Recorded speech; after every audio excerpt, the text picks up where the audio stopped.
Hello, good morning all of you. आज हम psychology की ये तीसरी टेस्ट सीरीज़ लेके आ रहे हैं। इससे पहले 2 टेस्ट सीरीज आ चुकी हैं जिसमें हम 10 क्वेश्चन कर चुके हैं। आज हम अगले 10 या 12 क्वेश्चन देखेंगे, जिसमें हमारा पहला क्वेश्चन है कि सीखने के बारे में निम्नलिखित कथनों में से कौन सा सत्य है, कौन सा सत्य कथन है। सीखने को सामाजिक क्रियाएँ सुविधा देती हैं। समाज में होने वाली क्रियाएं, जैसे कि हम अपने कल्चर को शेयर करते हैं या समाज में एक दूसरे के साथ अंतःक्रिया करते हैं या हम खेलते हैं, तो वो हमारे सीखने की जो प्रोसेस है उसमें सुविधा देता है। तो ये बिल्कुल सही आंसर हो जाएगा इसका। सीखना एक निष्क्रिय ग्रहणशील क्रिया है या निष्क्रिय रूप से जब हम ग्रहण करते हैं। ऐसा है कि जैसे हम छोटे बच्चे को अगर हम उसे अ आ वर्णमाला सिखा रहे हैं और वो बच्चा कोई क्रिया ही नहीं करना चाहता, वो पेंसिल उठा के लिखना ही नहीं चाहता, क्या वो सीख जाएगा? नहीं। तो ये इसका आंसर नहीं हो सकता। दूसरा है, सीखना विद्यार्थियों के पूर्व ज्ञान पर आधारित नहीं होता है। बिल्कुल गलत। सीखना जो है उसके पूर्व ज्ञान पे आधारित ही होता है।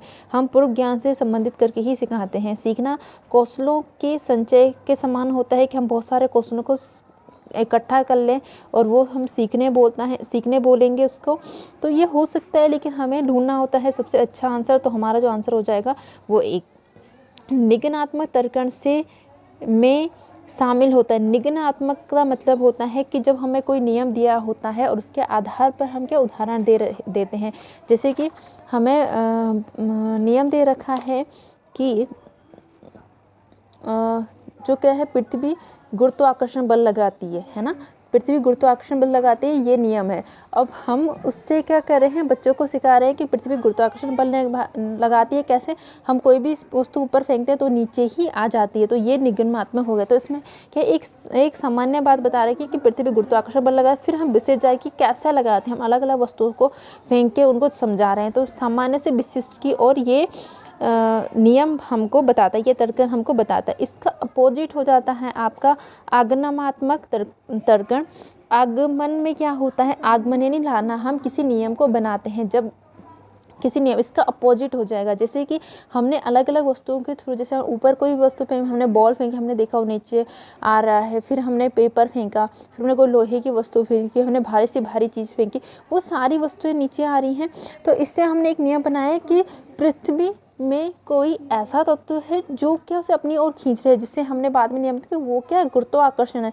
तो हम उस समय हमने क्या विशिष्ट से सामान्य की ओर गए।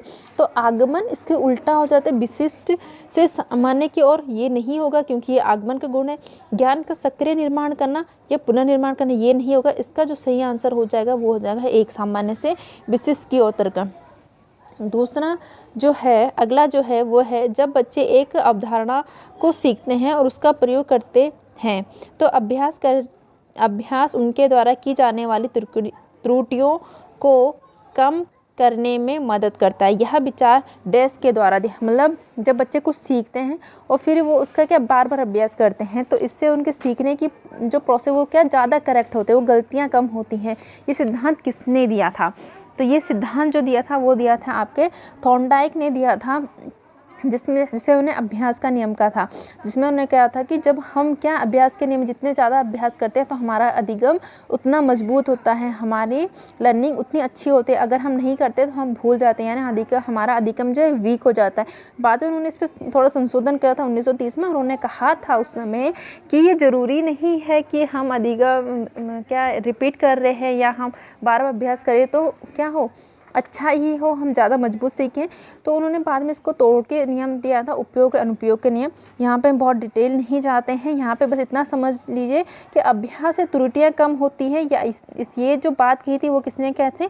थॉर्नडाइक ने की थी। और इसके लिए जो उन्होंने नियम दिया था वो नियम था अभ्यास का नियम। अगला जो क्वेश्चन है वो है, शिक्षार्थी तब तक नहीं सीख सकते जब तक वो किस कंडीशन में नहीं सीखेंगे?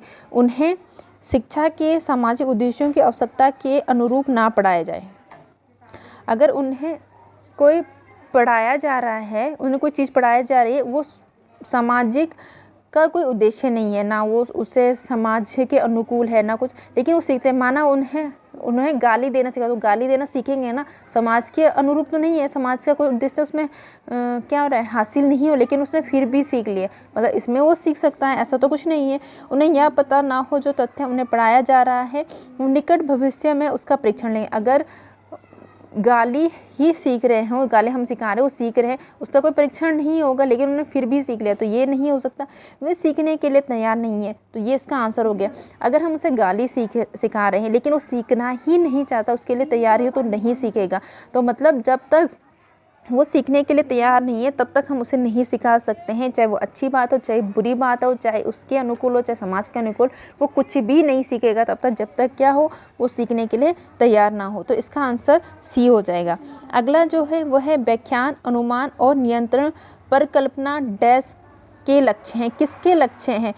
परंपरागत तर्कण के या परंपरागत विधि के, आगमन तर्कण के, निगमन तर्कण के या वैज्ञानिक विधि। तो ये जो लक्ष्य हो वैज्ञानिक विधि के चरण है। मतलब अगर हमें कोई चीज़, वैज्ञानिक विधि मतलब कोई चीज़ खोजनी है तो हम क्या उसके बारे में कल्पनाएं करते हैं और अनुमान लगाते हैं कि अगर हम ऐसे कार्य करेंगे तो इससे हमें ये रिजल्ट मिलेगा। फिर उसके आधार पर अगर हम किसी दूसरे को समझाना चाहते हैं तो उसे समझाने के लिए हम व्याख्या करेंगे किसी लैंग्वेज के थ्रू। तो ये जो लक्ष्य हैं ये किसके हैं? वैज्ञानिक विधि के। आउट ऑफ द बॉक्स चिंतन किससे आउट ऑफ द बहुत ज़्यादा ब्रॉड रूप से सोचना, बहुत ज़्यादा जो नॉर्मल कंडीशन है उससे बाहर जाके सोचना, यानी कि कोई एक समस्या उसके बहुत सारे समाधान लेके सोचना। तो इस तरह के जो चिंतन है वो किस में होता है? आपका स्मृति आधारित, मतलब जो हमने पहले याद करा है उस पर होगा। अगर हमने जो पहले याद करा है उसके आधार पर होगा तो हमने पहले एक समस्या के लिए एक समाधान सीखा होगा, है ना, या हमने 2 समाधान सीखा हो, तो ऐसे नहीं हो सकता। आउट ऑफ द बॉक्स चिंतन तो हो ही नहीं सकता उसे। अपसारी, अभिसारी, अनुकूलन, तो इसका जो आंसर हो जाएगा वो अपसारी। अपसारी का मतलब होता है कि जब हम एक समस्या के लिए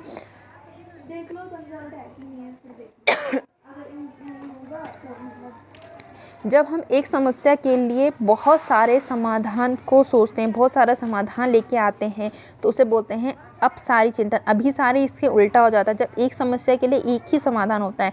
जैसे कि अगर हम पूछे उत्तराखंड की राजधानी कहाँ है, तो उत्तराखंड की राजधानी कहाँ है? देहरादून है। तो इसका एक ही आंसर होगा। एक समस्या की राजधानी कहाँ है भाई? देहरादून है। कहाँ बनानी है? देहरादून बनानी। अगर हम उसके विपरीत ये हम बोले कि हमें उत्तराखंड की जो स्कूली शिक्षा है उसको सुधारना है, तो उसके लिए क्या क्या समाधान, तो बहुत सारे समाधान लिखे। कोई बोलेगा कि टीचर्स को ट्रेनिंग अच्छी देनी चाहिए, टीचर ट्रेनिंग अच्छी होनी चाहिए। कोई बोले स्कूल में जो आधुनिकता से जोड़ना चाहिए। तो अलग अलग तरह के क्या समाधान लेके आएंगे, तो वो समय है जो समाधान हो जाएगा वो हो जाएगा आप अपसारी चिंतन, या उसी को बोलेंगे आउट ऑफ द बॉक्स। अलग अलग की चीज़ों को जोड़कर हम उस प्रॉब्लम को सॉल्व करने की कोशिश करते हैं। अगला क्वेश्चन जो है हमारा वो है 27वां क्वेश्चन, जिसमें है कि निम्नलिखित में से कौन सा सृजनात्मकता से संबंधित है? सृजनात्मकता मतलब अपसारी चिंतन, मतलब जिसमें हम क्या है आउट ऑफ द बॉक्स सोचते हैं, अलग अलग एक समस्या का समाधान अलग अलग तरीके से करने की क्षमता हमारे अंदर होती है, तो उसे बोलते हैं सृजनात्मकता। तो इसका डायरेक्ट आंसर हो जाएगा आपका अपसारी चिंतन। अपसारी चिंतन में सृजनात्मकता और कल्पनाशीलता के भरपूर प्रयोग होता है, जबकि जो अभिसारी है उसमें इन दोनों का कोई प्रयोग नहीं होता है। अगला क्वेश्चन है, बच्चे किस प्रकार से सीखते हैं? नीचे दिए कथनों में से कौन इस प्रश्न का सही नहीं है? बच्चे किस प्रकार से सीखते हैं, कौन इसका सही उत्तर नहीं है? बच्चे केवल कक्षा में सीखते हैं, केवल कक्षा में सीखते हैं? नहीं, बच्चे केवल कक्षा में नहीं सीखते हैं, तो ये इसका सही उत्तर नहीं है। लेकिन इस क्वेश्चन के अनुसार यही इसका सही उत्तर, क्योंकि हमें पता कौन सा सही उत्तर नहीं है।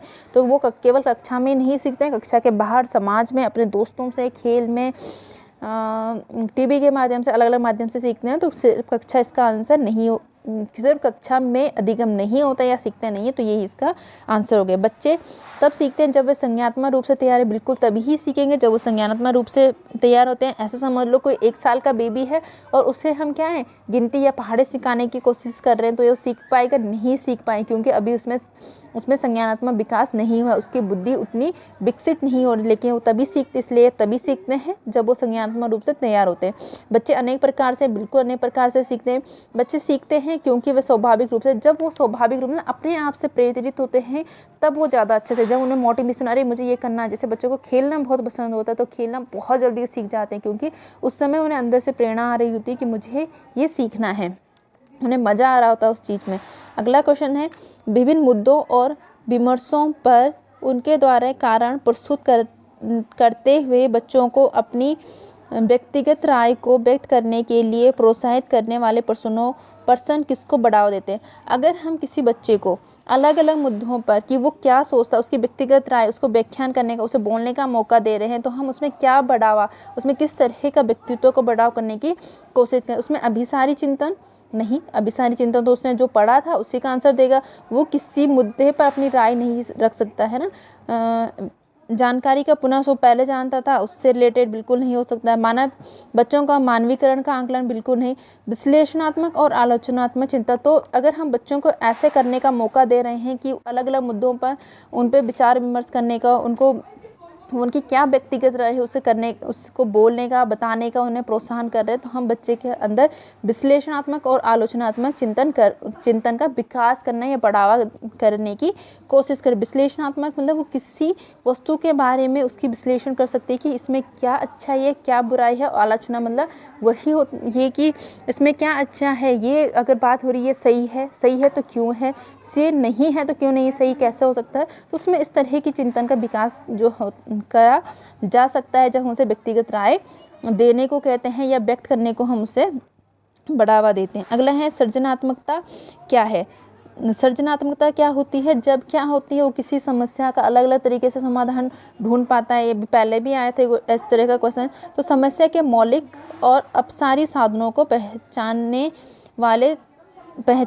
तथा तैयार करने। समस्या के मौलिक मतलब ये समस्या है तो इसका क्या कारण हो सकता है और इसका समाधान क्या। अपसारी साधनों और अपसारी मतलब अलग अलग तरह के साधन जब हम उस प्रॉब्लम से लेके आ सकते हैं तो उसको क्या करेंगे, सृजनात्मकता कहेंगे। तो ये इसका आंसर बिल्कुल हो सकता है। आगे देखते हैं, सृजनात्मक 200 से ऊपर अगर बुद्धि लगती तभी होगा, ऐसा ज़रूरी नहीं है। बुद्धि का एक प्रकार है जो कौशलों से संबंधित है और संचित किया जाए। जब हम बहुत सारे कौशल अपने आप को सीखते हैं, उनको इकट्ठा करते हैं, या जो हमारे अनुभव है उस पर सृजनात्मक, तो उस पर सृजनात्मकता हो ये जरूरी नहीं। उस पर हम कुछ सीख, हमारा अधिगम जरूर हो सकता है, लेकिन ये जरूरी नहीं है कि वो सृजनात्मकता हो। तो ये इसका आंसर बहुत अच्छा नहीं होगा। बुद्धि का एक प्रकार है सृजना, बिल्कुल बुद्धि का एक प्रकार जो संसाधन की गति को शामिल करते हुए सूचना प्रकरण कौशलों को अत्यधिक निर्भर करता है। बुद्धि का एक प्रकार है जो सूचना प्रकरण कौशल, हमने कितनी ज़्यादा सूचना ग्रहण करी इस पर डिपेंड करते। तो सृजनात्मक इस पर बिल्कुल डिपेंड नहीं करते। सृजनात्मक जिस व्यक्ति ने बिल्कुल अधिगम नहीं लिया है, बिल्कुल नॉलेज नहीं, बिल्कुल पढ़ना लिखना नहीं है, उसमें भी सृजनात्मक होती है। सूचना को ग्रहण करना या बहुत सारा ज्ञान लेना है, किताब भी पढ़ लेना है, इधर से ज्ञान इकट्ठा करना, वो सृजनात्मकता नहीं होती है। तो सृजनात्मकता वही होते हैं, चाहे वो अनपढ़ व्यक्ति है, उसे आप पढ़ना भी नहीं आता है, लेकिन वो बहुत सारी समस्याओं का समाधान कर सकता है अलग अलग तरीके से, तो वो सृजनात्मक है। तो सृजनात्मकता का जो आंसर होगा वो होगा ए। अगला है कि अपने चिंतन में अवधारणात्मक परिवर्तन लाने हेतु शिक्षार्थियों को सक्षम बनाने के लिए शिक्षक को। अवधारणात्मक चिंतन का मतलब है कि जो पहले से सोचते हैं उसमें वो परिवर्तन। अध्यापक को लगता है कि बच्चा जो चीज़ सोच रहा है ये गलत है, इसको इस तरह से नहीं सोचना चाहिए, तो अगर उसमें परिवर्तन लाना चाहिए तो एक टीचर को क्या करना चाहिए, उन बच्चों को पुरस्कार देना चाहिए जो पहले से अपने चिंतन में परिवर्तन करने। तो ऐसा कर सकते हैं, लेकिन बहुत अच्छा हो जरूर नहीं, लेकिन ऐसा हो सकता है। बच्चों को स्वयं चिंतन करने के लिए हतोत्साहित करना चाहिए। हतोत्साहित तो बिल्कुल नहीं करना। बच्चों को कुछ सोच रहे हैं और हम उन्हें डांट देंगे, नहीं तुम ऐसा नहीं सोच सकते, तो ये बिल्कुल नहीं होगा। उन्हें कहना चाहिए कि जो शिक्षिका को सुनने और उससे का जो शिक्षिका कह रही है उसी को सुने, उसी का अनुपालन करें, तो ये तो बिल्कुल इसका आंसर नहीं होगा। व्याख्यान के रूप में व्याख्या करें या हम उसको बार बार कहें, हम उससे अलग अलग तरीके से बोलने की कोशिश करें कि अरे भाई ऐसा नहीं, ये तुम गलत सोच रहे हो, सही सोचना ऐसा है, तो इससे क्या उससे फ़र्क पड़ेगा, बिल्कुल फ़र्क नहीं पड़ेगा। स्पष्ट और आश्वस्त करने वाली व्याख्यान देनी चाहिए तथा शिक्षार्थियों के साथ चर्चा करनी चाहिए। स्पष्ट बहुत सही तरीके से उसके समझ में आ जाए वैसे, और मतलब वो सुरक्षित महसूस करे उस थॉट के साथ, उसे लगे कि हाँ ये ज़्यादा अच्छा है, ऐसे उसे व्याख्यान देनी चाहिए। और साथ में उससे भी ज़्यादा इम्पोर्टेंट कि हम उस विद्यार्थी के साथ जिसमें हम ये परिवर्तन करना चाहते हैं उसके साथ क्या करें, चर्चा करें, उसकी बातें सुने कि वो ऐसा क्यों सोचता है, अपनी बातें रखें उसके सामने, उसके साथ चर्चा करें, ना कि उसके ऊपर थोपने की कोशिश करें। तो ये इसका ज़्यादा अच्छा आंसर हो जाएगा। अगला जो है वो है आपका सीखना। सीखने वाले के संवेग से प्रभावी नहीं होता है। तो सीखना तो संवेग से पूरी तरह प्रभावी होता है, ये इसका आंसर बिल्कुल नहीं होगा। संवेग से क्षणिक संबंध होता है। सीखना संवेग से क्षणिक संबंध तो हो ही, सीखना तो हम तभी कहते हैं जब वो परमानेंट हो। अगर वो क्षणिक है तो सीखना ही नहीं है, तो ये तो बिल्कुल नहीं होगा। सीखने वाले के संवेग से स्वतंत्र होता है, मतलब सीखने वाले के समय पे कोई प्रभाव, ये दोनों तो एक जैसे हो गए ना, स्वतंत्र हो गया, कोई फर्क ही नहीं पड़ता है, ये भी नहीं होगा।